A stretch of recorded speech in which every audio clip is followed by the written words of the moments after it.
Good morning. अरे देखो, अपन ने आज तक क्या क्या चीज़ें पढ़ ली वो एक बार मैं तेरे को दोबारा से बता देता हूँ। बीएससी पार्ट सेकंड की बात कर रहा हूँ मैं, ठीक है, बीएससी सेकंड ईयर की। देखिएगा बेटा जी, अब मैं स्टार्ट करने जाऊँगा। वो एक ऐसा सब्जेक्ट है जिसमें तेरे को ज़्यादा मेहनत करनी पड़ेगी और मेरे को बहुत ही कम मेहनतें करनी पड़ेगी, ठीक है। पहली चीज़, मैं आप लोगों को जो सब्जेक्ट पढ़ा चुका वो मैंने आप लोगों को 3 केमिस्ट्री पढ़ाने की बात करी थी। पहली थी इनऑर्गेनिक केमिस्ट्री, ठीक है, इनऑर्गेनिक। दूसरा मैंने बताया तेरे को फिजिकल, ठीक है। और तीसरा जो तेरी इंटरेस्टिंग सब्जेक्ट है ऑर्गेनिक, जिसको लेकर मैं तेरे को बार बार डराता रहता हूँ, ठीक है। हालांकि वो सारी चीज़ें मजाक थी, वो मजाक तक था। सबसे इंटरेस्टिंग सब्जेक्ट तेरा ऑर्गेनिक है बेटा। कैसे?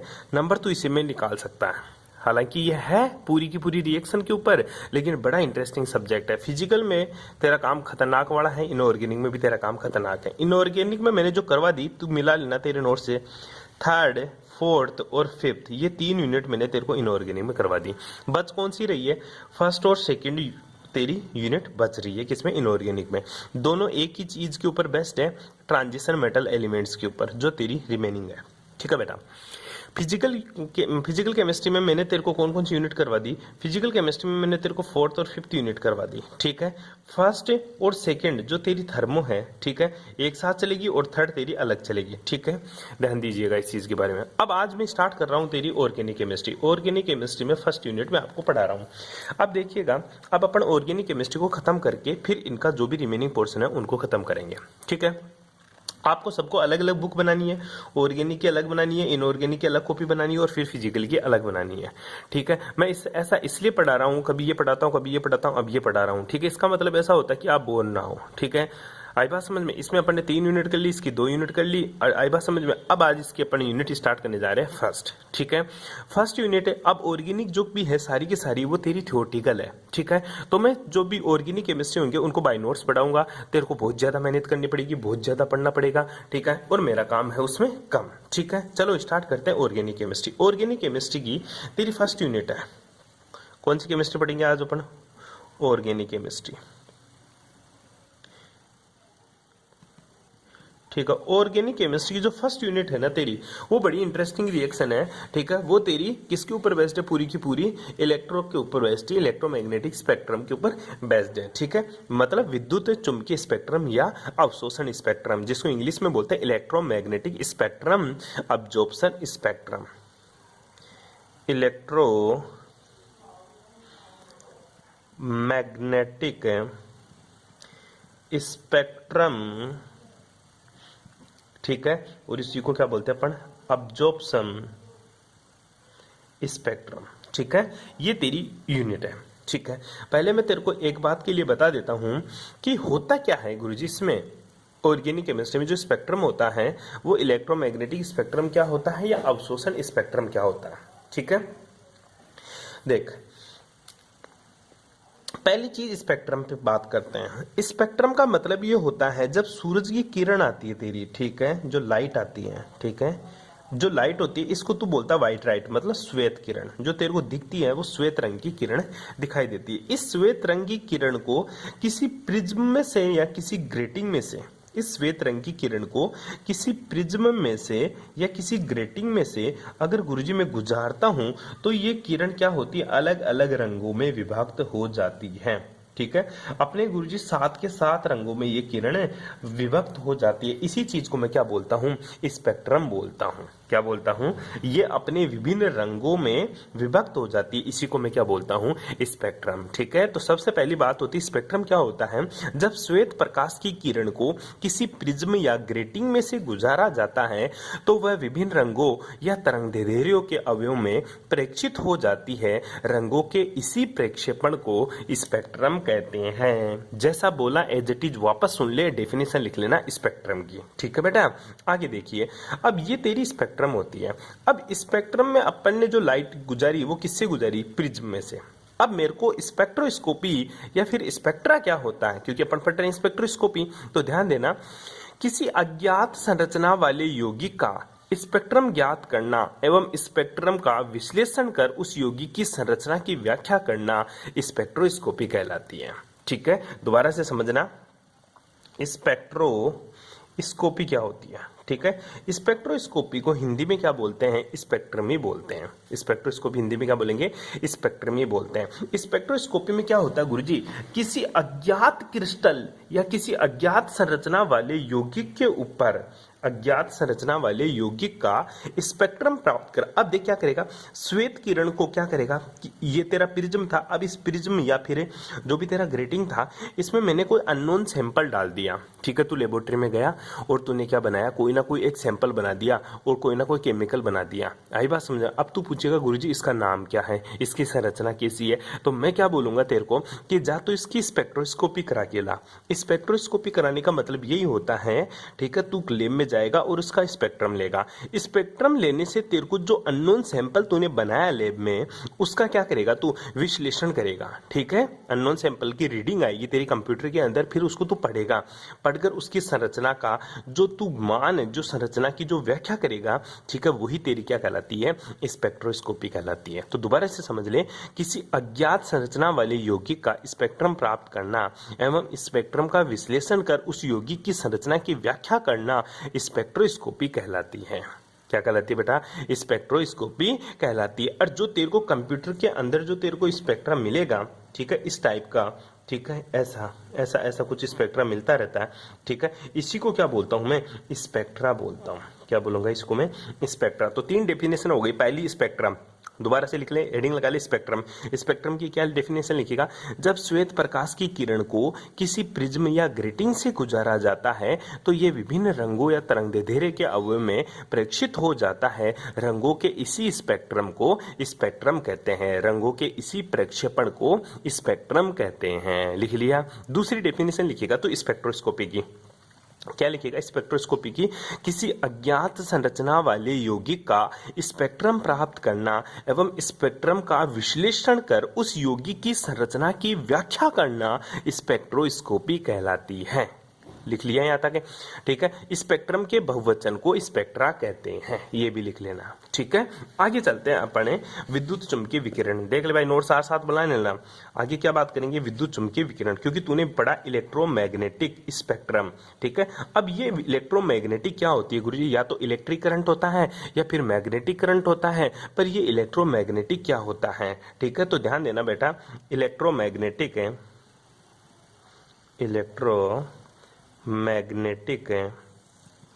इलेक्ट्रोमैग्नेटिक रेडिएशन, हेडिंग लगा ले, इलेक्ट्रोमैग्नेटिक रेडिएशन। क्या होती है गुरुजी मेरी इलेक्ट्रोमैग्नेटिक रेडिएशन, विद्युत चुंबकीय विकिरण, हिंदी में लिखा ले विद्युत चुंबकीय विकिरण, ठीक है। क्या होती है मेरी विद्युत चुंबकीय विकिरण, ध्यान दे लेना एक बार।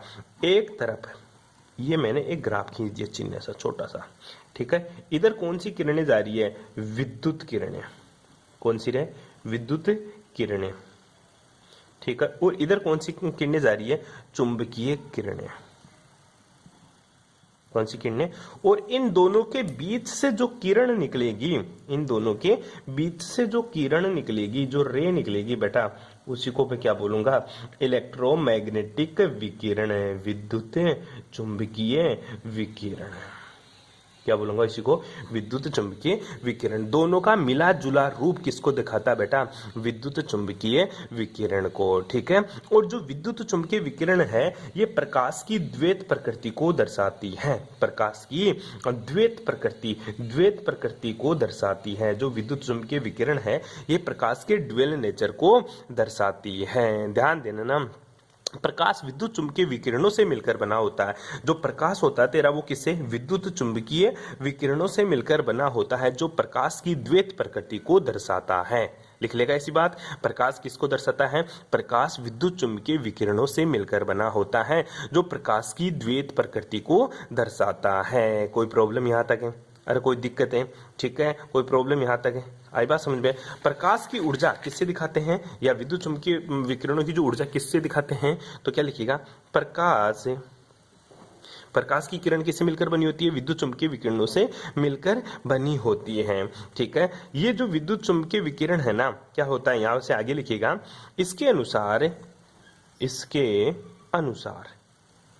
इसके अनुसार, क्या लिखिएगा, इसके अनुसार विद्युत चुंबकीय विकिरण,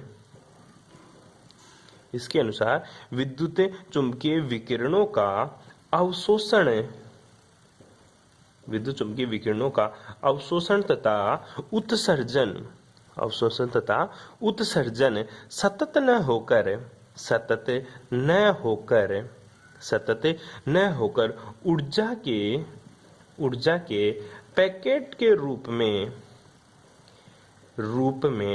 ऊर्जा के पैकेट के रूप में होता है, ऊर्जा के पैकेट्स के रूप में होता है, जिन्हें जिन्हें जिन्हें क्वांटम या फोटोन कहते हैं, जिन्हें क्वांटम या फोटोन कहते हैं। ऊर्जा के छोटे छोटे पैकेट्स के रूप में होते हैं जिन्हें क्वांटा, क्वांटा लिखिएगा, क्वांटम नहीं बेटा, क्वांटा। एक ऊर्जा के पैकेट्स को क्वांटम बोलते हैं, ऊर्जा के पैकेट्स को क्वांटा बोलते हैं। आई बात समझ में, जिससे क्वांटा या फोटोन कहते हैं।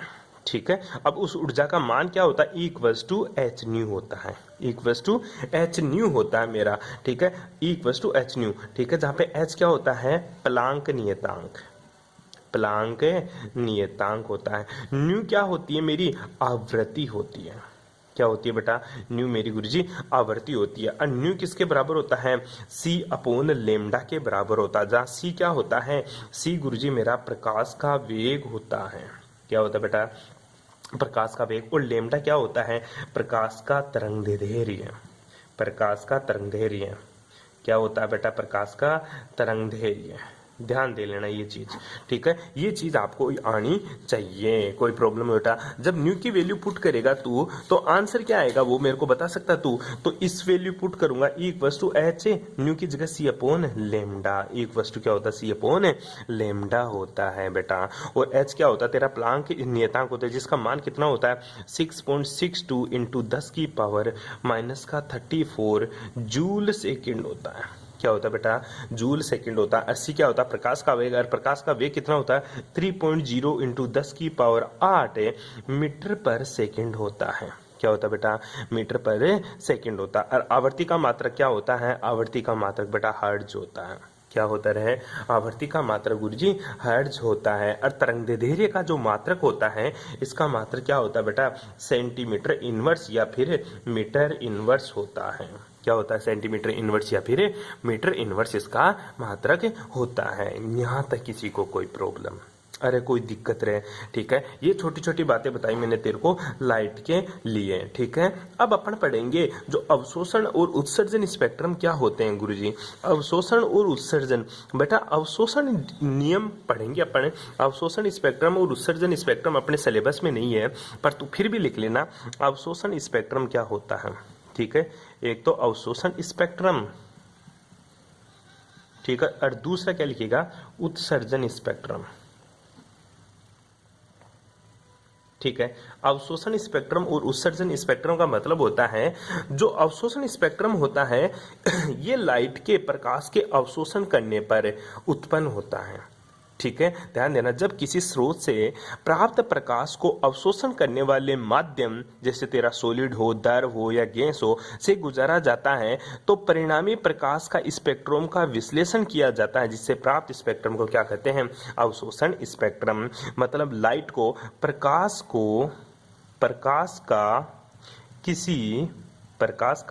किसी माध्यम के द्वारा, माध्यम क्या हो सकता है तेरा, माध्यम हो सकता है तेरा ठोस भी हो सकता है, तेरा लिक्विड भी हो सकता है, द्रव भी हो सकता है, और तेरा क्या हो सकता है, गैस भी होता है। प्रकाश के द्वारा किसी माध्यम के द्वारा अवशोषण करने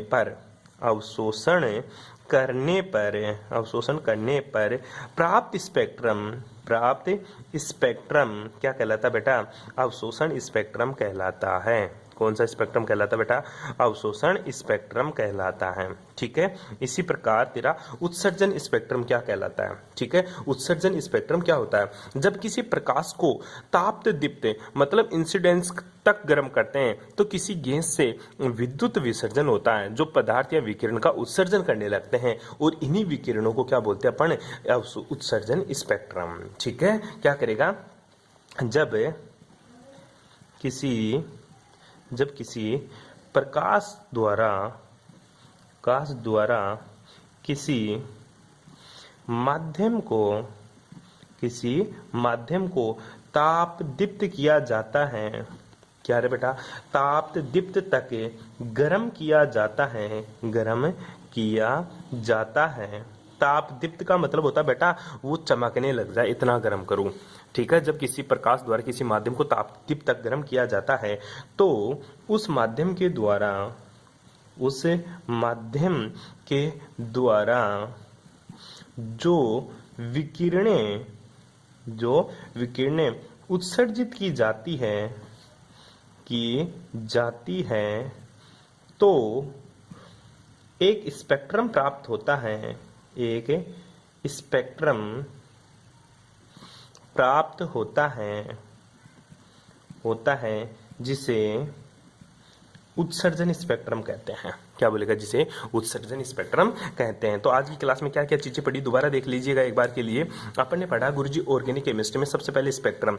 तो स्पेक्ट्रम की डेफिनेशन मैंने आप लोगों को बता दिया। जब श्वेत प्रकाश को किसी माध्यम से, किसी प्रिज्म से, किसी ग्रेटिंग से गुजारा जाता है तो वह अपने विभिन्न रंगों में या तरंगदैर्ध्य के अवयव में प्रेक्षित हो जाता है। रंगों के इसी प्रक्षेपण को स्पेक्ट्रम कहते हैं, ठीक है। उसके बाद में मैंने बताया स्पेक्ट्रोस्कोपी, तो किसी अज्ञात संरचना वाले यौगिक का स्पेक्ट्रम प्राप्त करना या स्पेक्ट्रम का विश्लेषण कर उस यौगिक की संरचना का निर्धारण करना क्या कहलाता, मेरा स्पेक्ट्रोस्कोपी कहलाता है, ठीक है। कोई प्रॉब्लम, स्पेक्ट्रम के बहुवचन को स्पेक्ट्रा कहते हैं, क्या कहते हैं, स्पेक्ट्रा। विद्युत चुंबकीय विकिरण क्या होता है, विद्युत किरणें और चुंबकीय किरणों के बीच की जो किरणें होती हैं या दोनों के बीच के या दोनों के लंबवत जो किरण गुजरती है उसी को विद्युत चुंबकीय विकिरण कहता हूं। विद्युत चुंबकीय विकिरण की जो प्रकृति होती है, ठीक है, ये जो प्रकाश की किरण होती है, फिर लिखिएगा, जो प्रकाश की किरण होती है वो विद्युत चुंबकीय विकिरणों से मिलकर बनी होती है।